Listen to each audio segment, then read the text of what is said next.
4 కాదు సింగిల్. అదేంటది? ఆ గోడ తగిలితే 4, కిటికీ తగిలితే 2, మన బామ్మ తగిలితే 6 అని ముందే అనుకున్నాం కదా. ఎంతమంది పెడితే మా ఇంట్లో చిచి, ఎలిజబెత్ టేలరే ఇంత మాట అన్న తర్వాత ఒక్క క్షణం కూడా నేను ఇక్కడ ఉండను. ఆంటీ 2 దోశలేండి, తినేసి వెళ్ళిపోతాను. అలా అవును, 4 కలిపితే 6, 5 3 కలిపితే 8. దానికి ఫోన్ చేసి అడగల. చిన్న మ్యూజిక్ షాప్ పెట్టుకుని టిప్స్ కంపెనీ ఎండి లాగా పెద్ద పోజ్ ఒకటి వినపడుతుందిరా నాకు. వినపడాలని అన్నాం. మా నాన్న కూడా ఇలాగే ఆస్తి మొత్తం రాసిచ్చాడు రా. మరి మీ అమ్మ ఊరుకుందా? ఎందుకు ఊరుకోదు? రాసింది మా అమ్మకే కదా. చిన్నప్పుడు అమ్మాయి అబ్బాయి ఓ, ఓ, చెప్పేది ఓ. విను. నిన్నే నా మోకాలి దెబ్బ తగిలి నా మెదడు పనిచేయట్లేదు. ఎవరండి మీరు? ముస్తా 5 రూపాయల కోసం ఆటో ఓడితో గొడవ ఇవ్వచ్చు కదా. నువ్వు కూడా ఎక్కువచ్చావు కదా, నువ్వు ఇవ్వచ్చు కదా. ఓ సామెత ఉందండి. ఏంటో అది? ఉందన్నాను కానీ తెలుసానా?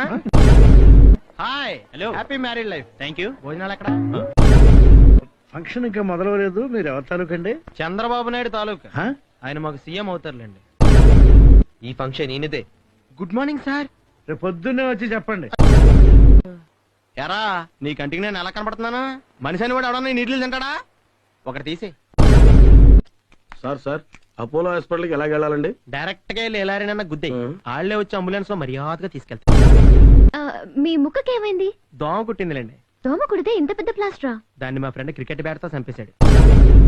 మీ ఇద్దరిది చిరకాల స్నేహమా? ఫెవికాల్ స్నేహం. మీ ఇద్దరికి ఒకటే ఇన్విటేషన్. సార్ ప్లీజ్, భోజనాలు మటుకి 2 ఎట్టండి. రే సునీల్, ఇంట్లో ఇంకేదైనా పాస్ సామాన్ ఉంటే తీసుకొచ్చి పడేరా. పాదంటే ముసలి తీసుకొచ్చి పడానా?